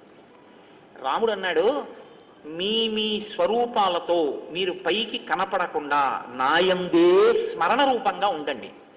నేను ఎప్పుడెప్పుడు దేని అవసరం వస్తే దాన్ని స్మరిస్తాను, అప్పుడు మీరు నా యందు ప్రకాశించి పైకొచ్చి ఉపకరించండి అన్నాడు. అంటే ఉన్నది కదా అని ఉపయోగించడం కాదు, ఎప్పుడు లోక రక్షణకు అవసరమో అప్పుడు ఉపయోగించగలిగిన పరిణతి ఎవరికి ఉంది? పిల్లాడికి ఉందండి. కాబట్టి ఎవరికి ఇచ్చారు? పిల్లాడికి ఇచ్చారు. భగవద్గీత ఎవరికి ఇచ్చారు? అర్జునుడికి ఇచ్చారు. వయస్సు కాదు ప్రధానం, పరిణతి ప్రధానం. ఈ పరిణతి రావాలి. కాబట్టి ఇప్పుడు ఈ అస్త్ర సంపద అంతటినీ కూడా రామచంద్రమూర్తికి ఇచ్చిన తరువాత చాలా సంతోషించారు. రామలక్ష్మణులు ఇరువురు కలిసి, మీరు శ్రీరామాయణంలో ఒక విషయాన్ని అర్థం చేసుకోవలసి ఉంటుంది. ఉపదేశం చేసేటప్పుడు భర్తకి చేస్తే చాలు, ఆయన భార్యకి చేసేస్తాడు. అలాగే అన్నదమ్ముల్లో రామచంద్రమూర్తికి ఉపదేశం చేస్తే చాలు విశ్వామిత్ర మహర్షి. రామచంద్రమూర్తి పాత్రత నెరిగి లక్ష్మణుడికి ఉపదేశం చేసేసినట్టే. కాబట్టి రామలక్ష్మణులు ఇద్దరికీ అస్త్ర సంపద తెలిసి ఉన్నట్టే. ఇప్పుడు మీరు రామాయణాన్ని చూసేటప్పుడు రాముడికే తెలుసు, లక్ష్మణుడిని పక్కకు పంపించేసి ఏ చెట్టు చాటుకోను దూరంగా నువ్వు వినద్దని చెప్పి రాముడికి చేశాడు అనుకోకూడదు. లేకపోతే రాముడే గ్రహించాడు కదండి, మరి లక్ష్మణుడు అయ్యో నేను వచ్చాను కదా నాకేం ఇవ్వట్లేదు ఏమిటో అనుకోడా అని మీరు అనుకోక్కర్లేదు. రాముడు లక్ష్మణుడికి ఇచ్చాడు. రాముడిది వశిష్ఠుడి విశ్వామిత్రుడి దగ్గర పొంది రాముడు లక్ష్మణుడికి ఇచ్చాడు. ఇది ఒక క్రమ పద్ధతిలో వెళ్ళింది ఆ ఉపదేశం అని మీరు స్వీకరించవలసి ఉంటుంది. తర్వాత వారు ముందుకు వెళ్ళి ఒక ఆశ్రమం దగ్గరికి వెళ్ళారు. ఈ ఆశ్రమంలోనే నేను ఒక యాగం చెయ్యాలి అని సంకల్పం చేశాను. ఈ ఆశ్రమం అంటే నాకు మీను మిక్కిలి ప్రీతి అన్నాడు విశ్వామిత్రుడు. ఇది ఎవరి ఆశ్రమం, ఎందువల్ల మీకు ఇంత ప్రీతి ఏర్పడింది అని అడిగాడు. ఎందుకనంటే ఒక మాట ఉందండి, విశ్వామిత్రుడు ఎక్కడో ఉండాలిగా. అసలు యాగం చేయడానికి ఇక్కడికి వచ్చాడు కానీ ఆయన ఎక్కడో ఉండాలి. ఆయన కూడా ఎక్కడో ఒక చోట ఉంటుంటాడుగా తపస్సు చేసుకోవడానికి. ఎక్కడ ఉంటాడు ఆయన? ఆయన హిమవత్పర్వత ప్రాంతంలో కౌశికీ నది ఒడ్డున ఉంటాడు. ముందర చెప్తాడు ఆయన కౌశికీ నది ఒడ్డున ఉంటాడు. మరి ఇక్కడికి ఎందుకు వచ్చాడు అంటే, కోటేశ్వరారు కాకినాడలో ఉంటారు కదా, గుంటూరు ఎందుకు వచ్చారు అంటే గుంటూరులో ఆయనకి ప్రీతికరమైనవి కొన్ని ఉన్నాయి. ఇక్కడ శృంగేరి పీఠం శాఖ ఉంది, శారదాంబ ఉంది, హరిప్రసాద్ గారు ఉన్నారు. ఆయనకి ప్రీతి వచ్చాడు, అందుకుని ఉన్నాడు. అలాగే విశ్వామిత్రుడు అంటే ఆయనతో నేను పోల్చుకున్నాను అనుకోకండి, ఒక కారణాన్ని పోల్చానంతే. విశ్వామిత్రుడు ఎందుకు వచ్చాడు? సిద్ధాశ్రమం మీద ప్రీతి. సిద్ధాశ్రమం మీద ప్రీతి ఎందుకు అంటే చాలా గొప్ప విషయం ఒకటి చెప్పాడు. బలిచక్రవర్తి అహంకరించి తనది కానిది తనదిగా చేసుకుని దానాలు చేస్తుంటే, ప్రహ్లాదుని యొక్క మనవడు కనుక, ప్రహ్లాదుడికి వరం ఇచ్చాడు కనుక, నిగ్రహించకూడదు కనుక దానం పట్టి అది తీసేసుకోవడం కోసమని కశ్యప ప్రజాపతికి కుమారుడిగా ఉదయించి ఆ విష్ణువే వామనమూర్తిగా వచ్చారు. వచ్చి యజ్ఞవాటంలో యజ్ఞం చేస్తున్నటువంటి బలిచక్రవర్తి దగ్గరికి వెళ్ళి ఒక వటువు రూపంలో వెళ్ళారు. 1,000,000 మంది రావడం ఒకెత్తు, ఒక వటువు రావడం ఒకెత్తు. వటు అంటే అంత గొప్పవాడు, అప్పుడే ఉపనయనం చేసుకున్నవాడు. కాబట్టి ఆ వటు వచ్చేటప్పటికి భాగవతంలో పోతన గారైతే పొంగిపోయారు. వడుగా ఎవరివాడవెవ్వడవు సంవాస స్థలం వెయ్యది ఎడకున్ ఈ వరుదించుటన్ సఫలమయ్యన్ వంశమున్ జన్మమున్ తడు ధన్యాత్ముడనైతి ఈ మఖము యోగ్యం వయ్యి సుహృతంబులయ్య శిఖులున్ కళ్యాణమిక్కాలమున్ అంటాడు బలిచక్రవర్తి. ఓహ్, నువ్వు వస్తుంటే అగ్ని శిఖలు ఎలా పైకి వస్తున్నాయో చూసావా, చాలా సంతోషం. వడుగా ఎవరి వాడవెవ్వడవు, ఎక్కడి నుంచి వచ్చావు, నీకేం కావాలి చెప్పిచ్చేస్తాను. వటువుకి ఇక్క ఇవ్వడం అంటే తరించిపోతారండి. వరచేలములో మానలో ఫలములో వన్యంబులో గోవులో కరులో కాంచనమో నికేతనములో వన్యంబులో ధరలో కరులో కాంచనమో నికేతనములో భూములో ఏమడిగదో నీకు ఇచ్చేస్తాను రా, ఏం కావాలన్నాడు. నాకెందుకయా అవన్నీ, నువ్వు ఇవ్వనుకూడదు నీ పుచ్చుకోనుకూడదు. గొడుగో జన్నిదమో కమండలయో ముంజియో దండమో గొడుగేనెక్కడ కరులు వామాక్షుల అశ్వంబులెక్కడ నిత్యోచిత కర్మమెక్కడ మదాకాంక్షితం పైన 3 అడుగుల మేరగ త్రోవకిచ్చుటదే బ్రహ్మాండంబు నా పాలికి. అవివయ 3 అడుగులు చాలు, బ్రహ్మాండం ఏమిటో చూపిస్తానన్నాడు. ఇచ్చాడు. ఇచ్చాను అన్నాడంతే, చూపించేశాడు లెక్క కట్టి. ఏదైనా భూమిని కొంటే యజమాని తొక్కి చూడాలి శాస్త్రంలో. యజమాని తొక్కాలి ఆ భూమిని తప్పకుండా పాదంతో. ఎక్కడో కూర్చుని ఇక్కడ రిజిస్ట్రేషన్ చేయకూడదు, తను ఇల్లు తొక్కుకోవాలి పాదంతో. నువ్వు ఇచ్చానన్నావు కాబట్టి నేను తొక్కుతానన్నాడు, తొక్కైతేనన్నాడు అంతే. ఇంతంతై వటుడింతయై మరియు తానింతయ్య భోవీధిపై అంతై చంద్రునకంతయై ధ్రువునిపై అంతై మహర్వాటిపై అంతై సత్యపథోన్నతుండకుచు బ్రహ్మాండంత సంవర్తి అయి రవిబంబింబుపమింపపత్రముకు ఛత్రంవై శిరోరత్నమై శ్రవణాలంకృతయై గళాభరణమై సవర్ణ కైయూరమై చెవిమత్కంకణమై కటిస్థల ముదంచఘంటమై నూపుర ప్రవరంబై వటుడుతా బ్రహ్మాండము నిండుచు అన్నంటారు పోతన గారు. అంత నిండిపోయి మొత్తం 3 లోకాలని ఆక్రమించేశాడు. ఆక్రమించి దేవేంద్రుడికి ఇచ్చేశాడు ఆ రాజ్యాన్ని. ఆయన పాతాళానికి వెళ్ళిపోయాడు వామనమూర్తి, పాతాళానికి వెళ్ళిపోయాడు బలిచక్రవర్తి. వామనమూర్తి అన్నీ ఇంద్రుడికి ఇచ్చేసిన తర్వాత బ్రహ్మచారి రూపంలో కదండి ఉన్నాడు. వామనుడు పెళ్లి చేసుకున్నట్టు లేదు, బ్రహ్మచారిగా ఉన్నాడు. బ్రహ్మచారిగా ఉన్నాడు కాబట్టి ఆశ్రమంలో ఉండాలి. అందుకని ఆ వామనమూర్తి సేద తీరడం కోసమని ఈ ఆశ్రమంలో వచ్చి ఉన్నాడయా చాలా కాలం. ఇక్కడే ఉండి బ్రహ్మచర్యంలో చెయ్యవలసినటువంటివి చేశాడు ఇక్కడ కూర్చుని. బ్రహ్మచారిగా ఉంటే ఈశ్వరుడు కూడా తన కర్తవ్యం తాను చేస్తాడు. అందుకని ఆయన సంధ్యావందనం చేసుకునేవాడు అక్కడ కూర్చుని.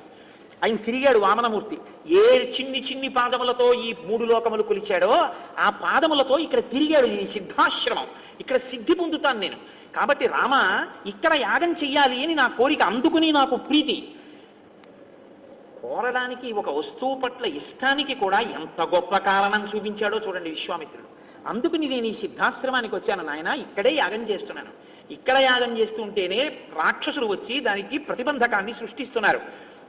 కాబట్టి ఇక్కడే యాగం జరుగుతుంది. నువ్వు ఈసారి ఆ యాగము ఇబ్బంది రాకుండా రక్షించవలసిన బాధ్యత నీది, తప్పకుండా గురువుగారు అన్నాడు. విశ్వామిత్రుడు మౌనంలోకి వెళ్ళిపోయాడు. మనకి అంటే నేను ఇలా అన్నాను అని మీరేమనుకోకండి, మీరు పెద్దలు, మీ అందరికీ తెలిసేదో తెలియనట్టు అలా ఉంటారంతే. వీడి దూర్తతనం మాట్లాడిని అని మనం చాలా పనులు చేస్తూ ఉంటాం. ఏదైనా మీరు ఒక పుణ్యకార్యాచరణము కొరకు పీటల మీద కూర్చోవడం అని ఒక మాట ఉంటుంది. కూర్చున్న తర్వాత మీరు ఎవరితో మాట్లాడతారో మీరు అప్పటి వరకు చేసినటువంటి పుణ్యకార్య ఫలితం వాళ్ళ ఖాతాలో పడిపోతుంటుంది. ఒక్క గురువుగారైతేనే మినహాయింపు, లేదా క్రతువుని దిద్దుబాటు చేయడానికి ఏదైనా దోషం జరుగుతుంటే చెయ్యొద్దని చెప్తేనే తప్ప. మీరు అందుకే పదార్థాలని సిద్ధం చేసుకోవడం అన్నది అంత జాగ్రత్తగా చేసుకుంటారు. సహాయకులను అంత జాగ్రత్తగా పెట్టుకోవాలి. అంటే పూజ చేసేటప్పుడైనా అంతే. పూజకి వెళ్ళేటప్పుడు శిష్యులు కానీ భార్య కానీ ఎందుకు అమరుస్తారంటే ఆయన ఆ రోజు ఏం చేద్దాం అనుకుంటున్నాడో దానికి కావలసినవి అక్కడ సిద్ధం అవ్వాలి. ఇంటి కోడలకి సంప్రదాయం తెలియడం అంటే అదే. మామగారు భర్త పూజ చేస్తుంటే ఏవేవి ఉండాలో అవి సిద్ధం చేయాలి కోడలు. ఆ కోడలకి తెలియదు అంటే ఆ ఇంటికి మర్యాద అని ఆ అమ్మాయి తేలేదు అని గుర్తు. మీ ఇంటికి వస్తే పనిపిల్ల నాకు పాలిచ్చింది అనుకోండి, కోడలు చెప్పులు వేసుకుని తిరుగుతోంది అనుకోండి, ఇంకో మాట నేను వెళ్ళక్కర్లేదు అని గుర్తు. ఇంటి ఐశ్వర్యం ఎవరి మీద ఆధారపడుతుంది? కోడలు ఇంటికి వచ్చిన పెద్దల్ని సేవించడం మీద ఆధారపడుతుంది. కాబట్టి పూజ చేస్తూ మీరు అదే పనిగా సెల్ ఫోన్ పక్కనట్టుకుని మాట్లాడుతున్నారు అనుకోండి, మీరు చేసిన పూజ ఎక్కడెక్కడ ఎంత భాగం చేశారో ఆ ఫలితం వాళ్ళ ఖాతాలో వేసేస్తారు. మీరు పూజ చేసి లేచేటప్పటికీ మీకు 0, ఏమీ ఉండదు. మాట్లాడకూడదు, మౌనంగా ఉండాలి. అందుకే పూజాగృహంలోకి వెళ్ళి మళ్ళీ పూజాగృహంలోంచి బయటికి వచ్చే పర్యంతం ఓ సంకేతం ఉంటుంది. ఓ చిటిక వేశాడు అనుకోండి, అలవాటు ఉంటుంది. చిటిక వినపడింది, లేకపోతే తలుపు ఏదో ఇలా అన్నాడు అనుకోండి, అంటే ఆయనకి ఏదో అవసరం వచ్చిందనమాట. పూజలో ఏదో పదార్థం లేదు, అక్కడ మర్చిపోయారు, కాబట్టి వెంటనే మీరు రావాలి అక్కడికి. కాబట్టి అది పెద్దలైనటువంటి వారి పూజ అలా ఉంటుంది. భారతీ తీర్థస్వామి వారు అభిషేకం చేస్తుంటారు, ఎప్పుడైనా మాట్లాడతారేమో చూడండి. కూర్చున్నారంటే అయిపోయే పర్యంతం మధ్య మధ్యలో ధారాపాత్రలో నీళ్లు పోసి ఇలా చూస్తారు తప్ప, ధారాపాత్రలో నీళ్లు పోసాను శివలింగం మీద పడుతున్నాయి కదా అని ఎవరినో పిలిచి కాసేపు వాడితో మాట్లాడి మళ్ళీ నీళ్లు పోసి అలా చేయరు. మౌన దీక్ష తీసుకుంటూ ఉంటారు ప్రత్యేకం. అందుకని విశ్వామిత్రుడు మౌనంలోకి వెళ్తున్నాడు. రామాయణం నేను అందుకే మీకు చెప్పింది, రామాయణంలో ప్రతి చిన్న విషయాన్ని చెప్తూ ఉంటారు. విశ్వామిత్రుడు మౌనంలోకి వెళ్తున్నాడు, మునులు రాముడికి చెప్పారు. రాముడు పరిగెత్తుకొచ్చి అడిగాడు, నిద్రపోలేదు, పరుగున వచ్చి మిగిలిన మునుల దగ్గరికి, అంటే ఎప్పుడు మొదలవుతుందండి, ఎన్నాళ్ళు ఉంటుందండి, ఎన్ని రాత్రులు ఉంటుంది, ఎన్ని పగళ్ళు ఉంటుంది, మహర్షి ఎంతసేపు కూర్చుంటారు, నేను ఎంతసేపు దీనికి సిద్ధంగా ఉండాలి. 7 రాత్రులు 7 పగళ్ళు జరుగుతుంది, ఎప్పుడైనా రావచ్చు రాక్షసులు. కాబట్టి నువ్వు 7 రాత్రులు 7 పగళ్ళు నిద్రపోకూడదు, కూర్చోకూడదు, నిలబడే యాగశాల చుట్టూ తిరుగుతూ ఉండాలి. పైనుంచి రావచ్చు, కింద నుంచి రావచ్చు, పక్క నుంచి రావచ్చు. ధనుర్ధరుడవై ఇలా కోదండం పట్టుకుని కనపడగానే బాణం తీసి వేసేయడానికి సిద్ధంగా కునుకు లేకుండా తిరగాలని చెప్పారు. వాళ్ళు ఎప్పుడు వచ్చారో తెలుసండి? 6వ రోజు వచ్చారు. ఎందుకు 6వ రోజు రావాలి అంటే అప్పటికి ఆయన నిద్రపోయి 6 రోజులైందిగా, సహజంగా పడలేకుంటుందిగా. కాబట్టి ఇప్పుడు కొంచెం ఆయన కూడా కాస్త కొనుక్కుతూ మెల్లిగా ఉంటాడు కాబట్టి తెచ్చి రక్తం పోసేయచ్చు, పాడు చేసేయచ్చు. అందులో వాళ్ళు 6వ రోజు వచ్చారు. ఎవరి ప్రణాళిక వాళ్ళది కదండి, ఎవరి పనికి వాడు సిద్ధంగా ఉంటాడు. అయినా రాముడు సిద్ధంగా ఉన్నాడు. ఎందుకు ఉండగలిగాడు? రాముడి గొప్పని మీరు అనుకుంటే నేను ఒప్పుకోను.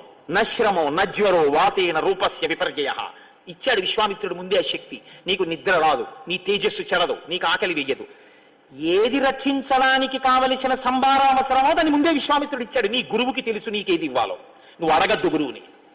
చంద్రశేఖర భారతీ స్వామి వారి దగ్గరికి ఒక హైకోర్టు జడ్జి గారు వచ్చి నాకు ఫలానా మంత్రం ఇవ్వండి అన్నారు. ఆయన అన్నారు, మీకేమి ఇవ్వాలో నాకు తెలుసు, నేను మీకేమి ఇవ్వాలో మీరు నాకు చెప్పక్కర్లేదన్నారు. అది గురువు అంటే. పొంగిపోతాను నిజంగా చంద్రశేఖర భారతి గురించి చదివినా, చంద్రశేఖర పరమాచార్య స్వామి వారి గురించి చదివినా. ఎందుకంటే సద్గురువులు, మహాపురుషులు వాళ్ళు. కాబట్టి ఇప్పుడు రాముడు మునుల్ని అడిగాడు, చాలా జాగ్రత్తగా ఉండాలన్నారు. అద్య ప్రభృతి షడ్రాత్రం రక్షతం రాఘవౌ యువాం దీక్షాం గతో హేషముని మౌనిత్వంచ గమిష్యతి. ఇవాల్టి నుంచి 6 రోజుల వరకు, అంటే ఇవాల్టితో కలిపి 6 రోజుల పాటు విశ్వామిత్ర మహర్షి మౌనంలో ఉంటారు, మాట్లాడరు. నువ్వు ఎక్కడికో వెళ్ళి కూర్చుంటే రామా రామా అని పిలవడానికి ఏమి ఉండదు. ఆయన మౌనాన్ని నువ్వు కాపాడాలంటే, గురువుగారు లోపల పూజ చేసుకుంటున్నారు, భర్త పూజ చేసుకుంటున్నాడు అంటే భార్య యొక్క ప్రధాన కర్తవ్యం ఏమిటి? ఆయన నీరాజనం ఇచ్చి బయటకు వచ్చేంత వరకు ఆయన మౌనాన్ని పరిరక్షించడం, ఆయన మధ్యలో మాట్లాడవలసిన అవసరం కల్పించకూడదు. లేకపోతే నీ ఇల్లు ఎలా వృద్ధిలోకి వస్తుంది? ఆయనతో మాట్లాడిస్తే, ఆయనకి తపశ్శక్తి లేకపోతే, ఆయన ఈశ్వరానుగ్రహాన్ని పొందకపోతే, ఆయన అడుగుతున్నాడు ధర్మపత్ని సమేతస్య సకుటుంబస్య సబాంధవస్య, వీళ్ళందరూ బాగుండడానికి నేను ఈ పూజ చేస్తున్నాను అంటాడు. ఆ పూజ శక్తి ఆయనకి ఎడితే కదా మీ అందరూ బాగుండడం.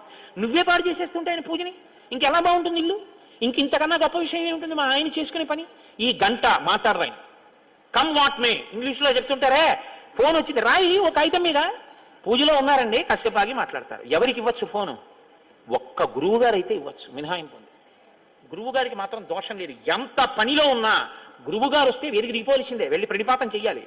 గురువు గారి పట్ల అమర్యాద మాత్రం చేయకూడదు. నేను తప్పు చెప్పాను అనుకుంటే మీరు గజేంద్ర మోక్షంలో చదవండి. అగస్త్యుడు అందుకే చెప్పించాడు లేవకపోతే. కాబట్టి విశ్వామిత్రుడి మౌనాన్ని నువ్వు కాపాడాలి, అదే యజ్ఞాన్ని కాపాడడం.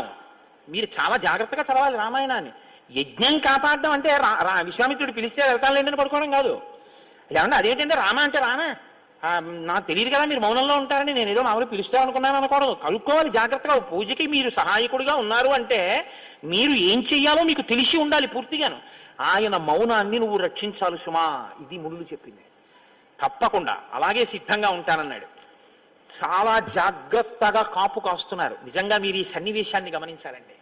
చిన్న పిల్లలండి, అది వాళ్ళ పూనిక. అలా తిరుగుతూనే ఉన్నారు వేది చుట్టూ. వీళ్ళు చక్కగా వీళ్ళ పని వీళ్ళు చేసుకుంటున్నారు, వేదమంత్రాలు చెప్పుకుంటున్నారు, హవిస్సులు ఇస్తున్నారు, అగ్నిహోత్రం ప్రబలుతోంది, కార్యం అయిపోతోంది, 6వ రోజు వచ్చేస్తోంది, అందరూ సంతోషంగా ఉన్నారు, చక్కగా అయిపోతోంది. అందరూ అన్ని పనులు చేస్తున్నారు. ఎప్పుడూ అదే పని మీద ఉన్న వాళ్ళు ఎవరు? చిన్న పిల్లలు ఇద్దరు. ఊన షోడశ వర్షో మే అన్నాడు దశరథుడు. నీకేం తెలుసులేవయా, అహం విద్మి మహాత్మానం రామం సత్యపరాక్రమం అన్నాడు. అందుకే విశ్వామిత్రుడు. ఇద్దరు ధనస్సులు పట్టుకుని అలా తిరుగుతూనే ఉన్నారు. ఇలా ఆకాశంలోకి చూస్తున్నారు, ఇలా పక్కలకి చూస్తున్నారు. నాకు అనిపిస్తుంటుంది అసలు రామాయణంలో లేనిదేమిటంటే, అసలు ఎవరికైనా పెద్ద పెద్ద వాళ్ళకి భద్రతా సిబ్బందిగా నియమించేటటువంటి వాళ్ళకి రామాయణంలోంచే మీరు శిక్షణ ఇవ్వచ్చు, ఎలా ఉండాలో అలా ఉంటాయి రామాయణంలో శ్లోకాలు. అంత పరాకుగా చూస్తున్నారు. ఇంతలో సంకేతం ఒకటి బయటికి వచ్చిందంటే తెలియాలి, ఎక్కడ ఏది జరుగుతోందో 1000 కన్నులతో గమనించగలిగినటువంటి శక్తి ఉండాలి. ప్రజ్వాల తతో వేది సోపాధ్యాయ పురోహిత. వాళ్ళు హోమం చేస్తుంటే నెయ్యి మామూలుగా వేస్తున్న అగ్నిహోత్రం ఒక్కసారి పైకి గుభిల్లు అని లేచి కిందకి దిగింది. అంటే ఉపద్రవం వస్తోంది అని సంకేతం. యజ్ఞంలో మీరు ఇస్తున్నది దేవతలకండి. హవ్యవాహనుడై అగ్నిహోత్రుడు పట్టుకెడుతున్నాడు దేవతలకి. ఆయనకి కూడా యజమానుల యందు ప్రీతి ఉంటుంది, ఆయనకి కూడా రక్షకుల యందు ప్రీతి ఉంటుంది, వాళ్ళ ధర్మనిష్ట యందు. ఆయన ఒక సంకేతం చేశాడు, వస్తున్నారు రాక్షసులు జాగ్రత్త. ఒక్కసారి పైకి లేచి దిగింది.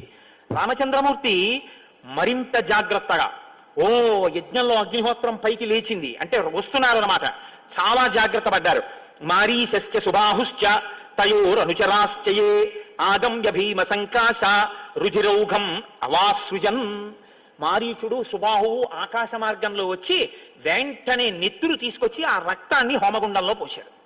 ఒక్కసారి హోమగుండంలోంచి ధ్వని వస్తూ ఆ రక్తంతో కలిసినటువంటి ఎర్రటి మంట జాజ్వల్యమానంగా పైకి లేచింది. చూశాడు రాముడు.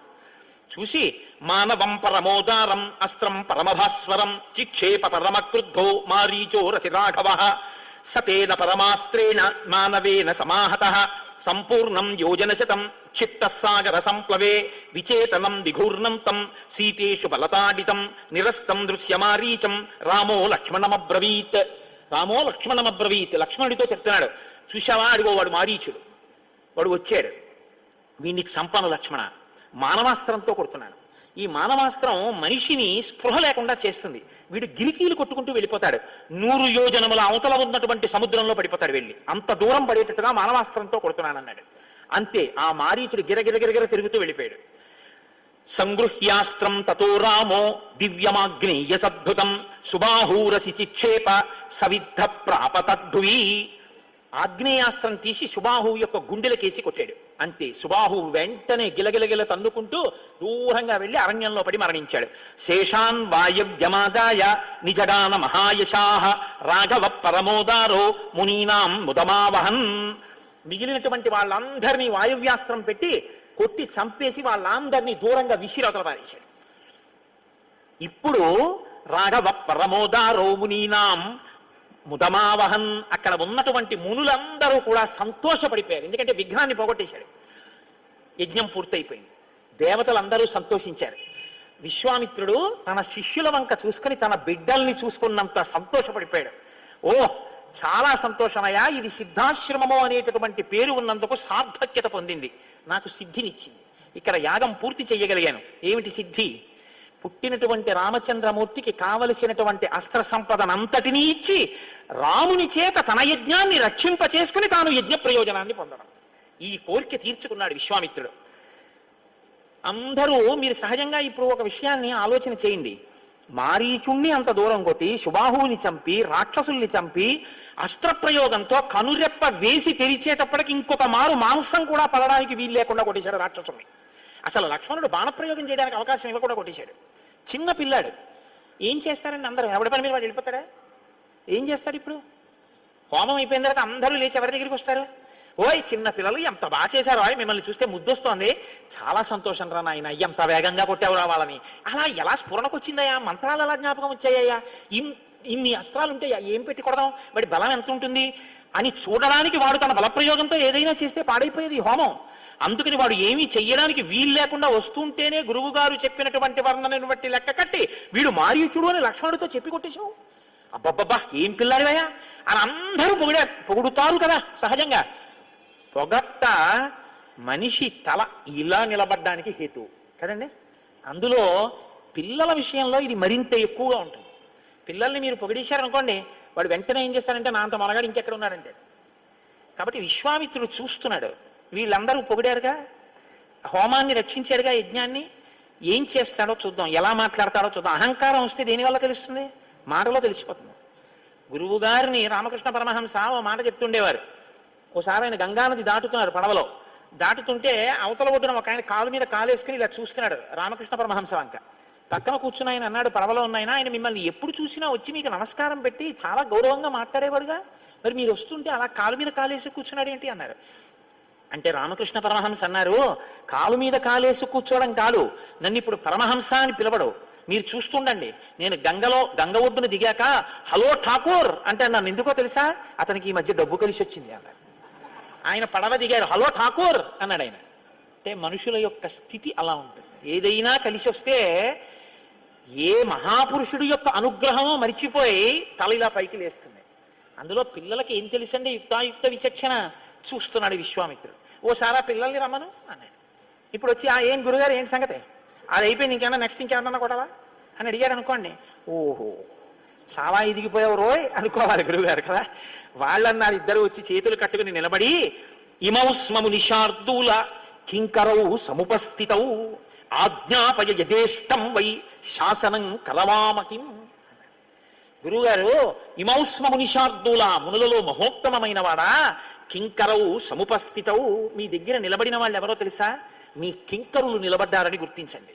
కింకరులంటే ఆ పని నేను చెయ్యడమా, పని నేను చెయ్యకపోవడమా అని ఆలోచించకుండా ఈ పని చెయ్యడం వల్ల గురువు గారికి సంతోషం కలుగుతుందని ఆలోచించినంత మాత్రం చేత ఆ పనిని చేసేసి దాని వలన సంతోషం పొందేయడమే. శంకర భగవత్పాదుల వారికి భంగధర వ్యాధి వచ్చింది. ఆయన ఇలా కూర్చుంటే ఒక పావుగంట ఆయన యొక్క పృష్ఠభాగంలోంచి కారిపోయిన నెత్తుటి చేత ఆయన కట్టుకున్న కాషాయ వస్త్రం ముద్దయిపోయేది రక్తంతో. ఆయన వెంటనే లేచి ఆ వస్త్రం విడిచిపెట్టి ఇంకో స్నానం చేసి ఇంకో వస్త్రం కట్టుకునేవారు. హస్తామలకాచార్యులు, తోటకాచార్యులు వారికి పని ఏమిటంటే ఈ బట్ట పట్టుకెళ్ళడం, ఉతకడం, ఆరేయడం అంతే. ఇప్పుడు గురువుగారు నెత్తుటి బట్టలు రోజు పట్టుకెళ్ళి నేను జాడించడం ఏంటి, నేను ఆరాయడం ఏంటి, ఎంత శుశ్రూషకైనా అర్థం బద్దం ఉంటుంది ఏంటి, నేను పట్టుకెళ్ళి ఆ బట్టలన్నీ ఆరాయడం ఏమిటి అని అనుకున్నారనుకోండి, శంకరాచార్యులు వారు అనుగ్రహించవలసిన పని లేదు. తోటకాచార్యులు వారు సహజంగా తెలివైన వారేం కాదు. పద్మపాదాచార్యులు వారు బాగా తెలివైన ఆయన ఒకసారి పాఠం చెప్పేటప్పుడు శంకరాచార్యులు వారు తోటకాచార్యులు వారు రాలేదని ఆగారు. తోటకాష్టకంతో శంకర భగవత్పాదుల ముందు భూమిని ముట్టుకుని నమస్కారం చేసి అష్టకం చేస్తుంటాం. కాబట్టి గురువు వినయానికి లొంగిపోతాడు. కాబట్టి ఎలా మాట్లాడుతున్నాడో చూడండి రాముడు. ఇమౌ స్మముని శార్దూల కింకరౌ సముపస్థితౌ ఆజ్ఞాపయ యథేచ్ఛం వై శాసనం కరవామకిం. ఈ పని చెప్పడమా, ఈ పని చెప్పకపోవడమా అన్న ఆలోచన ఎప్పుడూ రానివ్వద్దు మీ కింకరులం. యథేచ్ఛం వై, మీ ఇష్టం వచ్చినట్టు ఆజ్ఞాపించండి. శాసనం కరవామకిం, మీరు ఒకటి చెప్పాక అది అలా చెయ్యాలంటారా? అండ ఉండదు ఇంకా. అది శాసనం. మాకు శాసనం చేసేవాడు ప్రభువు, తాను రాజకుమారుడు, తానంటున్నాడు మీది మాకు శాసనం. ఇది గురుభక్తి అంటే.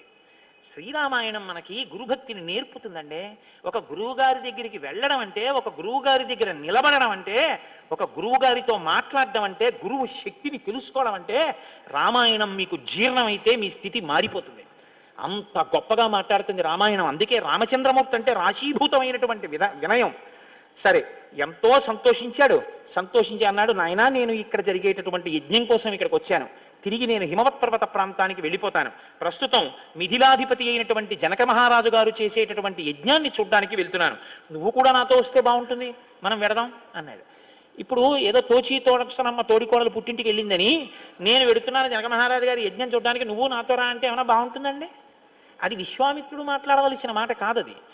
విశ్వామిత్రుడు వచ్చింది ఎందుకు? 2 కారణాలకు వచ్చాడు. సమస్త అస్త్ర సంపద రాముడికి ఇవ్వాలి, నామకరణం వశిష్ఠుడు చేసేశాడు, రాముడికి కళ్యాణం తను చెయ్యాలి. అందుకే తస్య చింతయమానస్య మంత్రి మధ్యే మహాత్మన అభ్యాగచ్చన్ మహాతేజ విశ్వామిత్రో మహాముని అని కదా అన్నారు నిన్న వాల్మీకి మహర్షి. పెళ్లి గురించి మాట్లాడుతుంటే వచ్చాడు ఆయన, ఎందుకంటే అది నీ సబ్జెక్ట్ కాదు నాది. ఇప్పుడు సీతా కళ్యాణం చెయ్యాలి, అందుకని యావై నీకు పెళ్లి చేస్తాను రమ్మంటే రాముడు ఏమంటాడు? నిన్ననే చెప్పాడు, తాటక మీద బాణం వేయమంటే పితృవచన నిర్దేశాత్ పితృవచన కారణాత్ ఏమంటాడు?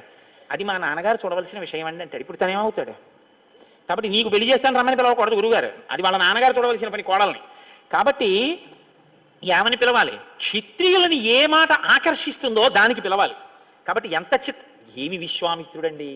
అసలు విశ్వామిత్రుడి మాట తీరు చూస్తే రామాయణంలో మహానుభావ ఏమి వాక్ సంపదయా అనిపిస్తుంది. అద్భుతం ధనురత్నంచ తత్ర తత్ర తద్ద్రష్టుమర్హసి.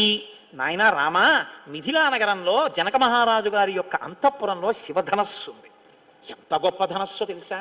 దాన్ని రోజు ధూపం వేసి పుష్పాలతో పూజ చేస్తారు. ఆ ధనస్సు అంటే సామాన్యమైంది కాదు, దాన్ని దేవతలు ఇచ్చారు ఒక యజ్ఞంలో. దాన్ని ఎక్కువ పెడదామని చాలామంది ప్రయత్నం చేశారయ్యా. ఎందుకు ఎక్కువ పెడదాం అనుకున్నారో తను చెప్పలేదండో. ఎందుకో తెలుసా? అది ఎక్కువ పెడితే సీతమ్మని ఇష్టాట జనకుడు అని అనుకోండి, మనకెందుకు లేండి ఆ గొడవ మా నాన్నగారు చూస్తారంటే. అందుకని అది చెప్పలేదు విశ్వామిత్రుడు. ధనస్సు ఎక్కువ పెట్టడం చెప్పాడంతే. ఏది చెప్పకపోతే తప్ప? మరి సీతమ్మ గురించి చెప్పకపోవడం తప్పు కదండి. అంటే ఆయనకి అప్పుడు ఆయన ఏమంటాడంటే, బ్రహ్మచారికి నాకెందుకు ఆ విషయం, వాళ్ళ నాన్నగారు చూసుకోవాల్సిన విషయం, నేను ధనస్సు గురించి చెప్పానయా అంటాడు. విశ్వామిత్రుడికి మనం చెప్పలేము, ఆయన ధర్మాత్ముడు. కాబట్టి ఎంత గమ్మత్తుగా అన్నాడంటే, నాస్య దేవా నగంధర్వా నాసురా నచరాక్షసా కర్తుమారోపణం శక్త నకథంచ నమానుషాహ. ఎంత గమ్మత్తుగా మాట్లాడాడో చూడండి. ఆ ధనస్సు ఎక్కువ పెడదామని చాలామంది చూశారు రామా. దాన్ని దేవతలు చూశారు, గంధర్వులు చూశారు, అసురులు చూశారు, రాక్షసులు చూశారు, ఎవరూ ఎక్కువ పెట్టలేకపోయారు. నకథంచ నమానుషాహ, ఇంకా మనుషులేమి ఎక్కువ పెడతారులే అన్నాడు. అంటే రాముడు పౌరుషవంతుడు. క్షత్రియుడు పౌరుషహీనుడైతే అలా పనికొస్తుందండి. అది ఉత్తమ గుణం. భూపసభాంతరాలమున పుష్కలమక్షతరుత్తమాది బాహాపట శక్తియున్ యశమునంద అనురక్తియు ప్రకృతి సిద్ధగుణంబులు సజ్జనాళికిన్నంటాడు భర్తృహరి. ఉత్తప్పుడు మౌనంగా ఉండడం ఏమిటంటే, ఈయనకి మాట్లాడడం వచ్చా అన్నట్టు ఉంటాడు. సభలోకి వెళ్ళి మాట్లాడా పుష్కలమక్షతురత్వము. అంతేగాని సభలోకి వెళ్ళి తలబడకూడదు, కిందకు వచ్చి పుష్కలంగా మాట్లాడకూడదు. కాబట్టి ఎక్కడ ఏది ఉండాలో అది ఉండాలి, ఆ సంపద ఉండాలి. కాబట్టి రాముడికి ఈ మాట అన్న తర్వాత ఏంటి, మనుషులు ఎక్కువ పెట్టలేకపోవడం ఏంటి? గురువుగారు అలా అనకండి నేను ఎక్కువ పెడతాననకూడదు. అలా అని గురువుగారి దగ్గర అధిక్షేపిస్తే ఎక్కువ పెడతావా అని ఆ సమయమునకు నీకు ఆ బలము ద్యోతకమగుకుండుగాక అన్నాడు అనుకుని ఏమైపోతాడు? గురువుగారి దగ్గర అనక్కర్లేదు, అక్కడికి వెళ్ళాక గురువుగారిని ఆశీర్వచనం అడుగు, తథాస్తు అంటే ఎక్కువ పెట్టేస్తావు అంతే. కాబట్టి రాముడు ఊరుకున్నాడు. రాముడు గురువుగారు అలా అన్నారని ఎదిరించకూడదు. కానీ గురువుగారు ఇలా అంటున్నారేంటి, మనుషులు ఎవరు ఎక్కువ పెట్టలేరంటున్నారంటే మనం చూడాలి అన్న ఉత్సాహం ఆ పిల్లాడికి రావాలి, అందుకని ఇలా అన్నాడు. అంటే ఇప్పుడు రాముడు అన్నాడు, గురువుగారు వెడదాం పదండి. ఇది కళ్యాణానికి తీసుకెళ్ళడానికి విశ్వామిత్ర మహర్షి వేసుకున్న ప్రణాళిక. ఇప్పుడు కలిసి బయలుదేరారు. బయలుదేరితేట విశ్వామిత్రుడు సిద్ధాశ్రమంలోంచి బయలుదేరితే మునులందరూ వెంట వచ్చి వీడ్కోలు పలికారు. బాగుంది. మృగపక్షి గణాశ్చైవా సిద్ధాశ్రమ నివాసిన అనుజగ్ముర్మహాత్మానం విశ్వామిత్రం మహామునిం నివర్తయామాస తతపక్షి సంఘాన్ మృగానపి. పక్షులు మృగాలు కూడా ఆయనతో పాటే వచ్చేస్తున్నాయిట. నేను ఇది మీతో మనవి చేసింది. మహాపురుషుల యందు జంతువులు ప్రకృతి అన్నీ అనుబంధం పెంచుకుంటాయి. విశ్వామిత్రుడు అన్నట్ట, కాదు కాదు, నేనంటే సిద్ధాశ్రమం నుంచి వెడుతున్నాను, మీరు ఇక్కడే ఉండండి అని వాళ్ళని వెనక్కి వెళ్ళిపోమన్నాక వెనక్కి వెళ్ళిపోయాట. కలిసి బయలుదేరారు. వెళ్ళిన తర్వాత శోణానదీ తీరంలో ఆ రోజు రాత్రి విశ్రమించారు. రాముడు అడిగాడు, అసలు ఈ శోణానది ఏమిటి, ఈ నగరాలు ఏమిటి, రాజ్యం ఏమిటి, ఇది ఎవరిది, దీన్ని ఎవరు పరిపాలిస్తున్నారో నాకు చెప్పండి అని అడిగాడు. నాయన, మా వంశమునకు కర్త బ్రహ్మమానస పుత్రుడు, అయోనిజుడు, మహానుభావుడు కుషుడు అనబడేటటువంటి ఆయన ఉన్నాడు. ఆయన భార్య పేరు వైదర్భి. ఆయనకి 9 కుమారులు, కుశాంబుడు, కుశనాభుడు, అధూర్తరజసుడు, వసు. ఒకానొక నాడు కుషుడు వీళ్ళందరినీ పిలిచి 9 కుమారుల్ని మీరు ప్రజారక్షణ కొరకు 4 నగరములను నిర్మించుకుని రాజ్య పరిపాలన చెయ్యండి అన్నాడు. కుశాంబుడు కౌశాంబిని, కుశనాభుడు మహోదయమును, అధూర్తరజసుడు ధర్మారణ్యమును, వసువు గిరివ్రజమును నిర్మించాడు. ఇప్పుడు మనం ఉన్నటువంటి ప్రాంతాన్ని గిరివ్రజము అని పిలుస్తారు. రామా, మనం ఈ రాజ్యంలో ఉన్నాం అని చెప్పి ఆయన ఒక మాట అన్నాడు. కుశనాభస్తు రాజర్షి కన్యాశతమనుత్తమం జనయామాస ధర్మాత్మ ఘృతాచ్యాం రఘునందన. కుశనాభుడు అనేటటువంటి రాజర్షికి ఆయనకి ఘృతాచి అనబడేటటువంటి ఒక అప్సర స్త్రీ వలన 9 కన్యలు కలిగారు. వాళ్ళు అప్సరస యొక్క పిల్లలు కనుక దేవతల యొక్క స్థితిని పొందారు, అంత అందాన్ని పొందారు. వాళ్ళు 9 యవ్వనవతులై ఒకరోజు సాయంకాలం ఉద్యానవనంలో రకరకాలైనటువంటి వాద్య పరికరములను మోగించుకుంటూ తిరుగుతున్నారు. బాలకాండలో అత్యంత గొప్ప సర్గల్లో ఇదొకటి. పైకి కనపడదు, కానీ నిజంగా అసలు సనాతన ధర్మము యొక్క సాంస్కృతి విలువల పట్టు ఎక్కడుందో ఈ సర్గ చూపిస్తుంది. వీళ్ళందరూ అక్కడ నిలబడి ఉంటే వాయువు వచ్చాడు. వచ్చి ఆయన అన్నాడు, తాహ సర్వగుణ సంపన్న రూపయవ్వన సంయుతాః దృష్టా సర్వాత్మకో వాయు ఇదం వచనమబ్రవీత్ అహం భక్తామయే సర్వా భార్యా మమ భవిష్యథ మానుషస్వజ్యతాం భావో దీర్ఘమాయురవాప్స్యథ చలం హి యవ్వనం నిత్యం మానుషేషు విశేషతః అక్షయ్యం యవ్వనం ప్రాప్త అమర్యస్య భవిష్యథ. మీరు నరకాంతలుగా ఉన్నారు, అప్సరసకి జన్మించినా కూడా, కాబట్టి మీ యవ్వనం కొంతకాలానికి తరిగిపోతుంది. నేను వాయుదేవుడను, మీ 9 నాకు భార్యలు కండి, నేను మీ యందు అనురక్తుడనయ్యాను. మీరు దేవతాత్వాన్ని పొందితే మీ యవ్వనం స్థిరంగా ఉంటుంది, అందుకని మీరు నాకు భార్యలు కండి అన్నాడు. అంటే 9 కన్యలు ఒకరితో ఒకరు మాట్లాడుకోకుండా ఏకకాలంలో 9 కలిసి ఒక్కటే మాట అన్నారు. బాగా గుర్తుపెట్టుకోండి, ఒకరితో ఒకరు మాట్లాడుకుని కాదు, ఏకకాలంలో 9 కలిసి జవాబు చెప్పారు. ఏమని? మా భూత్ సకాలో దుర్మేధ పితరం సత్యమాదినం నావమన్యస్య ధర్మేణ స్వయంవరముపాస్మహే పితాహి ప్రభురస్మాకం దైవతం పరమం హి సహ యస్య నో దాస్యతి పితా సనో భర్తా భవిష్యసి.